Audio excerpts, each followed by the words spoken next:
The resurrection of the dead in Judaism.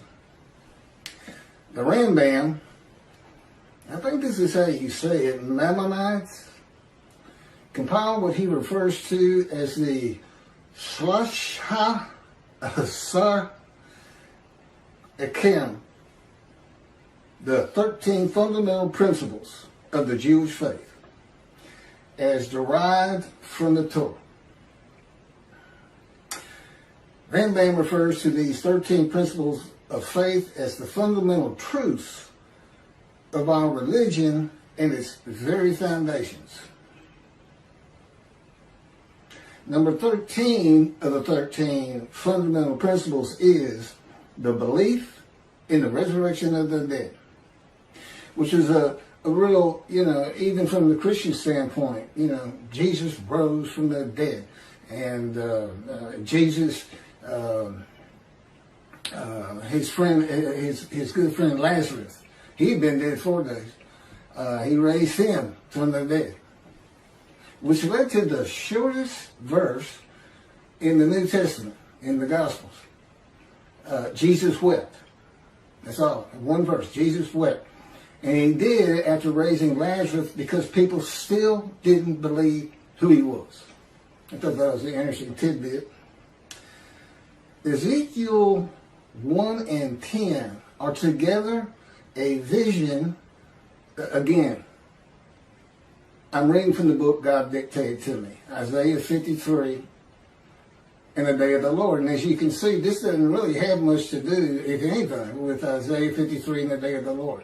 There's a lot of other information in there that he taught me and had me write. Keith, go to your computer. Keith, do this. Write this down or type this. He'd always say, right. Ezekiel 1 and 10 are together a vision of the resurrection of the spirits of the dead to heaven. The creatures later identified as cherubs, which is a type of angel, they're on the ark, with the spirit are going to and fro, east, west, north, and south, adding eyes to themselves and to the wheels, and taking them to the platform of heaven at the entrance of the eastern gate of the house of the Lord, with the presence of the God of Israel above them. All of Israel, whose name will endure in the heaven God is creating, that are righteous and in right standing with God, are the eyes of the eyes on the cherubs and in the wheels. The eyes represent the eyes of the spirits of the dead, a spiritual heaven. Now, back in antiquity and even into the Middle Ages, that wasn't a great thought, so to speak, because everybody feared the God. I mean, they felt like everything that bad that happened to anybody was because God was angry, just angry. And they had no knowledge of science or medicine, and yet they missed their loved ones so much. And so they'd go out to the cemetery, or they'd go out to the grave plot, and just look at it, and they would wish that loved one would just rise up out of the dirt and be them again, not in spirit. I mean, that's just what it was. I mean, it was an age of ignorance of the highest order. People couldn't read. There were no schools to speak of. They were like, everybody acted on emotion. And, and your basic personality from your soul, like a mean old soul, this and that. And not a lot of reasoning capabilities. You gain a lot of ability to reason by going to school, even though you're learning stuff you'll never use. It helps your reasoning capabilities. And, that's when everything changes. You have to read the Bible for two different eras. There's antiquity in the Middle Ages, and then we had the age of reasoning. The age of medicine. This is all called the common era. Science, literature, everything. All these different changes, which leads to, of course, the age of information and now the internet. And it's written into there. I'm about to show you one of them right here. So I don't know how this was interpreted by Rambam, but he's talking about the resurrection of the dead based on Ezekiel 37. Rise, old bones, rise. Okay? But this got missed. And that's why there might be fundamental principles, but as you're going to see as I go on, and God again dictated this to me, some things that are part of your religion that come from antiquity and the Middle Ages have to be reassessed. Judaism is supposed to be a very rational, logical, intellectual religion. But boy, a few things got dropped along the way, and my pointing them out is a proof of who I am. I am God's righteous servant. And I handle everything that his other three righteous servants, Moses, righteous and a servant. David, righteous and a servant. Elijah, righteous and a servant. And yet we only have a description of one man for this day. The righteous servant of God. So effectively, I am the righteous servant of God. His servant David, a shepherd. Again, Rambam. 2 chapters on King Moshe. And he's just making it up. Just making it up as he goes, just like he did the Messianic era. Can't back any of it up. A shepherd. Elijah and the prophet like Moses. And this is the prophet like Moses.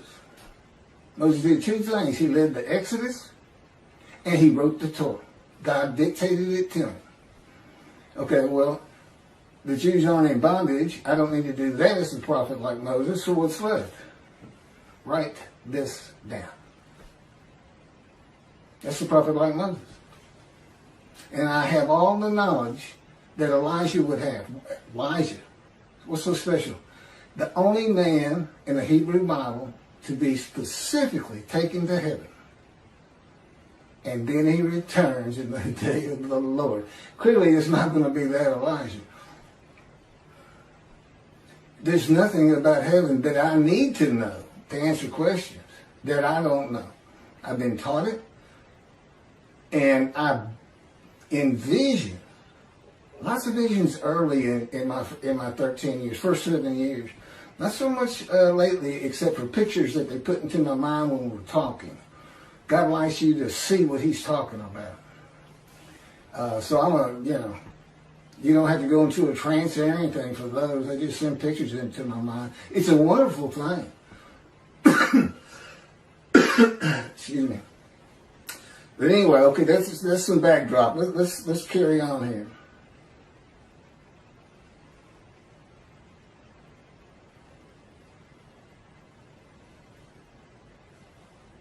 Okay, there's the eyes. Okay, a spiritual heaven. That's where I left off. And this is Isaiah 65, verse 17 through 18. For behold, I am creating a new heaven and a new earth. The former things shall not be remembered. And I know why that is and how it occurs. They shall never come to mind. Be glad then and rejoice forever in what I am creating. For I shall create Jerusalem as a joy and her people as a delight. And this is Isaiah 66, verse 22. For as the new heaven and the new earth, which I will make, shall endure by my will, declares the Lord, so shall your seed and your name endure. Spiritual heaven. God, what's this all about? What are you doing? I'm going to make a new earth and a new heaven. The new heaven is the spirits of the Jewish people. With the name Israel endures. Considered angels. The angels Israel. is how he refers to it. That's what makes it a new heaven, a new host of angels. So, in the new earth, the same story again. You get to watch it. You get to watch it, Jewish people. You don't want to miss heaven. Now, I've been there. Generally, I can still sense my body, but I've been there in pure spirit. And but he tells me you'll feel your body, your physical form, but he's going to have another chosen. He's going to basically just run the story again, and you get to see how it really all played out from the get-go. And of course, time means nothing to you. You don't want to miss it. And that's my proof of an Elijah. I just showed you the prophet like Moses. There's my Elijah. Can't really show you a David except for I bring the reckoning in the dismissal of the rabbis, which is on plenty of videos. God has, I am the reckoning, and I am the wrath on Christianity. And how you fit the Messianic era into the wrath on Christianity, how you can say Moshe perfects the world, and yet he's got to bring the wrath of God to the Christians and the Gentiles in general. I don't know how you put it together. I mean, you cherry pick. Let's take the stuff that we really like and the stuff that sounds kind of ominous, like utter destruction, or I will hurl your glory to the ground if Elijah doesn't get done what I want him to do, clear the way, which, by the way, is building the third temple. That's what I got to get done, in case you want to know. But I got to be recognized. People got to read all this and go, well, we got to go with this. Because he couldn't possibly know this. I was an atheist for 50 years, as if that matters. I mean, the greatest rabbis, Rambam, this, that, people today, Jews for Judaism, Tovia Singer saying 53 is the people Israel as one, all Jewish people as one man. None of it makes any sense. Tovia bases it on the Holocaust, that there was a guilt offering. Let's go to Leviticus. He went Christian. He's going to use the animal, sacrificial, and worship laws for a human being. And that's adding to Leviticus. You're not supposed to add to or take from anything God had written. The Christians killed one son. Tovia Singer's got him killing 6 million so that they would go back home. Yeah, that's not God. He knew you'd come back. He knew you'd get driven back. He didn't have to lift a finger. And then Michael Skoback and whoever wrote their commentary, it's another person, but I only hear Skoback talking about it. It's based on the Messianic era, where the world realizes the Jew has been right all along, a great exaltation, this and that, never going to happen. His whole commentary is based on something never going to happen. You know, where's the day of the Lord? Where's utter destruction? Where's vengeance? And where's God's representation? Where's his Moses? God's coming to, you know, clearly it's Moshe, but you better get a description. I mean, you got a description. I still can't get anybody to talk to me. Does shun, despise, and held no account ring a bell? Because God knew it was going to be like this in the beginning. Ezekiel 37 gives a vivid account of raising the dead to life into new bodies of flesh and bone. This was a common belief in the ancient age and Middle Ages.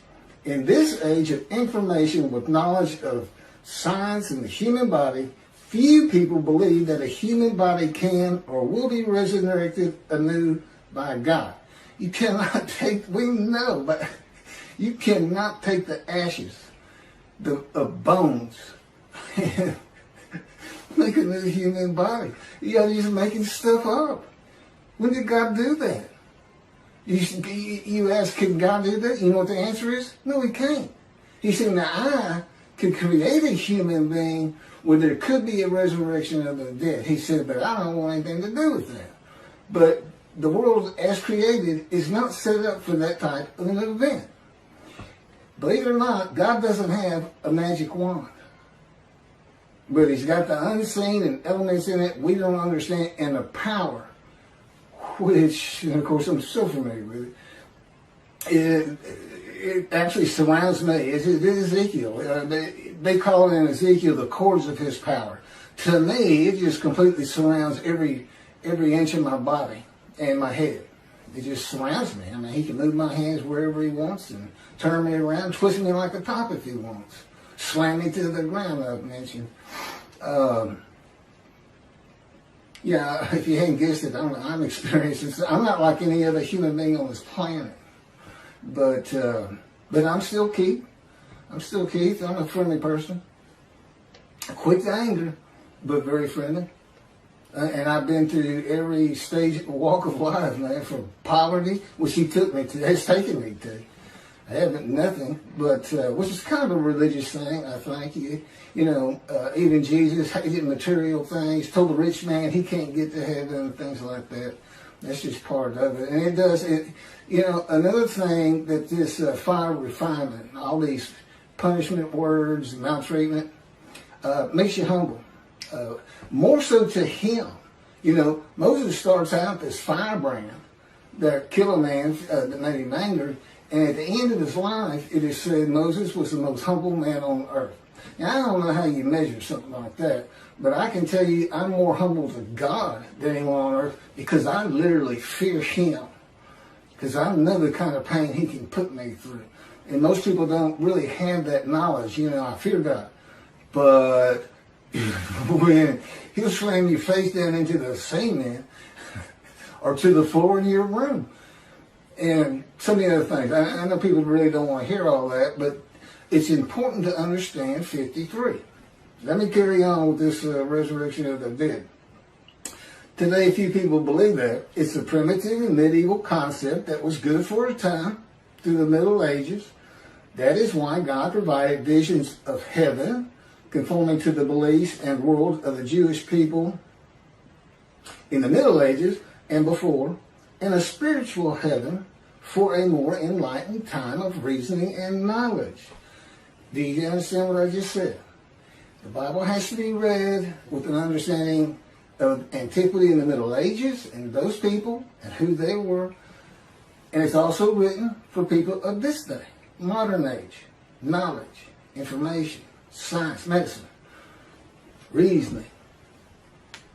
You can't just say, or say just say. Well, do you agree with it? That's the next question.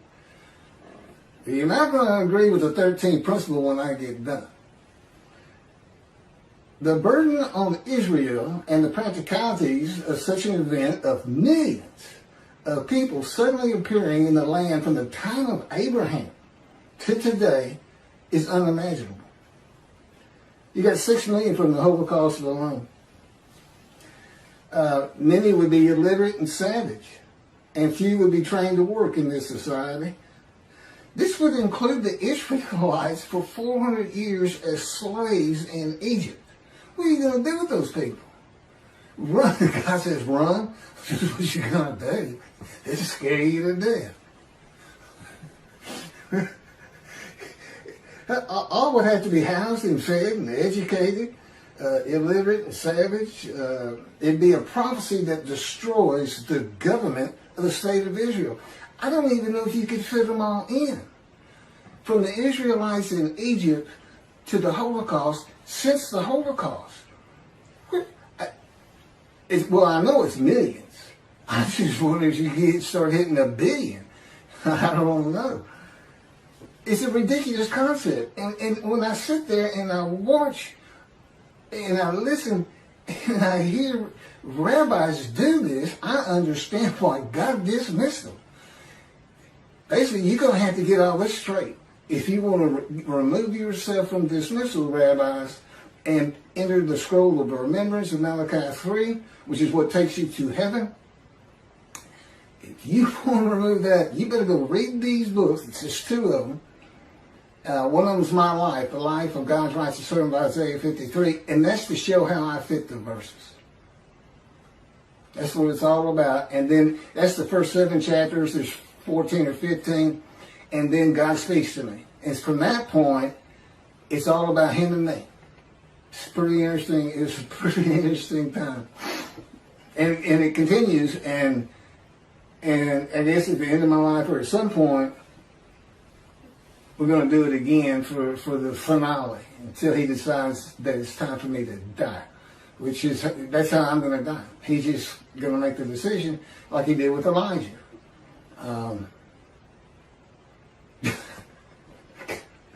Nothing. Okay. The resurrection of the dead in a human body to a heavenly earth, the world to come. No, that's Messianic. There's also a world to come, which is really amazing to read. Because it's not in the Hebrew Bible. And look, this isn't oral tradition stuff. This is somebody who wants to please his following and get money, if you ask me and God.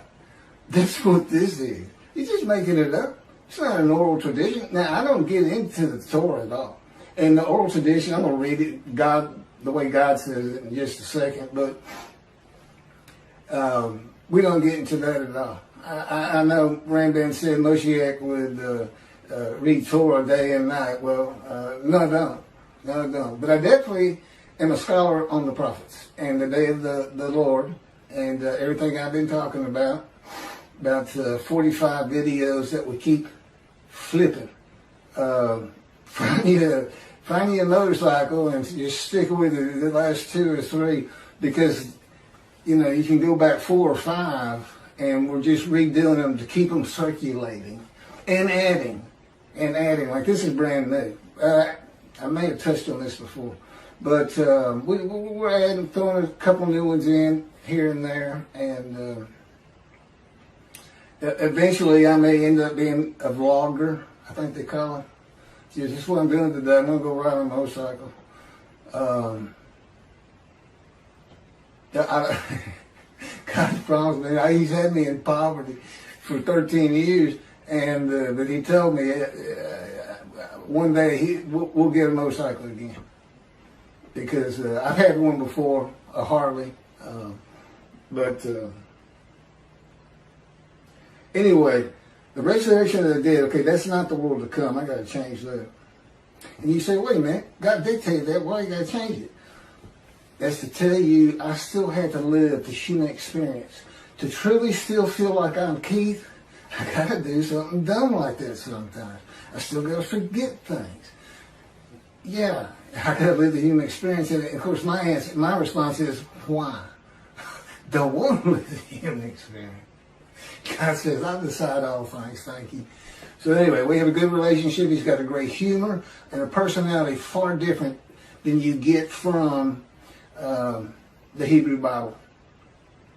Because it was meant for, first and foremost, antiquity. You're supposed to be angry. You're supposed to be, that's it, putting a plate on all of y'all because David failed a test of mine and he took a census.